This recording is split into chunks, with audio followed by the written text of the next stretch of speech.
তোমালোকৰ পৰীক্ষা শেষ হ'ল নহয় জানো? পৰীক্ষা যেতিয়া আদায় হ'ল, এতিয়া আজি মই তোমালোকক এটি ধুনীয়া সাধু ক'ম। তোমালোকে সাধু শুনি ভাল পোৱা? তেতিয়াহ'লে শুনিবা দেই। যদি সাধুটো বুজাত অকণমান টান হয়, তোমালোকে মোক সুধিবা হা। এখন দেশৰ এজন ৰজা আছিল। সেই ৰজাজনৰ স্বভাৱ বৰ ভাল নাছিলে। ৰজাজনৰ স্বভাৱ যেতিয়া ভাল নহয়, সেই দেশৰ প্ৰজাই বহুত কষ্ট পাইছিলে। সেই প্ৰজাই বহুত কষ্ট পাইছিলে। প্ৰজা মানে হয় নি? শুনিবা তেতিয়াহ'লে দেই। প্ৰজা মানে কি মই তোমালোকক বুজাই দিম। এতিয়া প্ৰজা মানে এতিয়া আমাৰ অসম দেশৰ ৰজা কোন বাৰু গম পাইছানে? অসম দেশৰ ৰজা ডক্টৰ হিমন্ত বিশ্ব শৰ্মা। বা তোমালোকে বহুত কথাই জানা। সেই হিমন্ত বিশ্ব শৰ্মা আমাৰ অসমৰ এতিয়া ৰজা।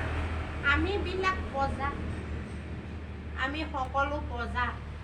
বুজি পাইছা?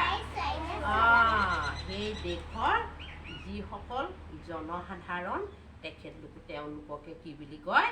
প্ৰজাৰ বুলি কয়। এই এতিয়া আমাৰ দেশৰ হিমন্ত বিশ্ব শৰ্মা যেতিয়া শাসন ভাল হয়, আমাৰ দেশৰ ৰজাৰ শাসন ভাল হ'লে আমি ভাল পাম নে পাম?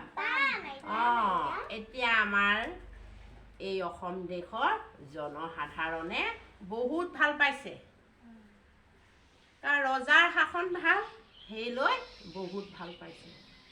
এতিয়া চোৱাচোন, দুখীয়া মানুহেও এসাঁজ খাবলৈ পালেনে? এসাঁজ ধুনীয়াকৈ খাবলৈ পাইছে, এসাঁজ পিন্ধিবলৈ পাইছে, অভাৱ নাইকিয়া কৰি পেলাইছে, হয় নহয়? সেই ৰজাজনৰ শাসন ভাল হোৱাৰ কাৰণেই আমাৰ প্ৰজাই শান্তি পাইছে। ঠিক সেই দেশখনৰ ৰজাজনৰ শাসন বেয়া আছিল।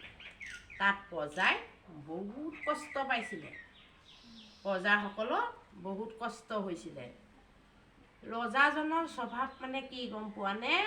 তেওঁৰ চৰিত্ৰটো, তেওঁ এনেকুৱা সাংঘাতিক মানুহ, তেওঁ কোনো জীৱ জন্তুৰ প্ৰতি অকণো দয়া মমতা নাইকিয়া হ'ব। তেওঁ প্ৰত্যেক দিনাই চৰাই মঙহে তেওঁ ভাত খাইছিলে, মাংস নহ'লে তেওঁ ভাত নাখায়। আৰু সেই চৰাই মঙহ যেতিয়া সদায় খাবলৈ লাগে, তেতিয়া তেওঁলোকৰ কি হ'ল? দেশত চৰাইবোৰ নাইকিয়া হৈ গ'ল। সদায় খাই থাকিলে নাইকিয়া হ'বই, হয় নহয়? বুজি পাইছা? তাৰপিছত যেতিয়া চৰাইবোৰ শেষ হৈ গ'ল, সেই দেশৰ কিছুমান কৃষক মানে খেতিয়ক, খেতি কৰে। পথাৰত যেতিয়া খেতি কৰে, পথাৰৰ শস্যবোৰ মৰি থাকিবলৈ ল'লে, পোক পৰুৱাই খায়। মানে চৰাই আৰু কৃষকৰ পৰম বন্ধু। চৰাই কৃষকৰ পৰম বন্ধু। কোৱা? পৰম বন্ধু মানে এতিয়া শুনিবা দেই। খেতিয়কে যেতিয়া খেতি কৰে, খেতিডৰা ঠন ধৰি ধুনীয়া হৈ উঠে। তাৰপিছতে তাত কিছুমান পোক পৰুৱাই খেতিডৰা নষ্ট কৰি পেলায়। সেই পোক পৰুৱাবিলাকক চৰায়ে খাই পেলায়। চৰাই পোক খায় সাধাৰণতে, হয় নহয়? চৰাই পোক খায়। চৰাই যেতিয়া সেই পোকবোৰ খায়, তেতিয়া কি হয়? খেতিডৰা ধুনীয়াকৈ ঠন ধৰি উঠিবলৈ ধৰে। চৰায়ে পোক খোৱাৰ কাৰণেহে খেতিডৰা ভাল হয়, আৰু খেতিডৰা ভাল হ'লেহে কৃষকে ধুনীয়াকৈ শস্য পাব। সেইকাৰণেই কয় যে চৰাই হৈছে খেতিয়কৰ পৰম বন্ধু। বন্ধু মানে সহায় কৰে, হয় নহয়? এতিয়া বুজি পালানে? সেই চৰাইবোৰ যেতিয়া ৰজাজনে খাই শেষ কৰি পেলালে পথাৰত শস্যবিলাক পোক পৰুৱাই ধ্বংস কৰি পেলালে কৃষকে শস্য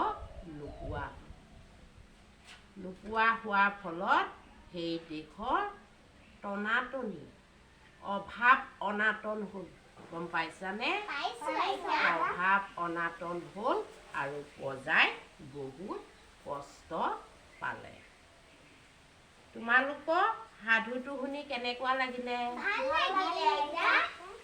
আৰু ইয়াৰ পিছত আৰু আছে কিন্তু একেদিনাই কৈ দিলে তোমালোকে বুজি নোপোৱা হয় নহয় ইয়াৰ পিছত আকৌ তোমালোকক মই কাইলৈ কওঁ দেই আজিলে আমি ইমানতে সামৰণি মাৰিম আৰু এতিয়া তোমালোকৰ যেতিয়া স্কুল বন্ধ আমি এনেধৰণে সাধু ক'ম মই তোমালোকক ভাল পাবানে হ'ব দেই মোৰ মৰমৰ নাতিসকল আজিৰ কাৰণে আমি ইমানতে সামৰণি মাৰিলোঁ দেই কৃষ্ণ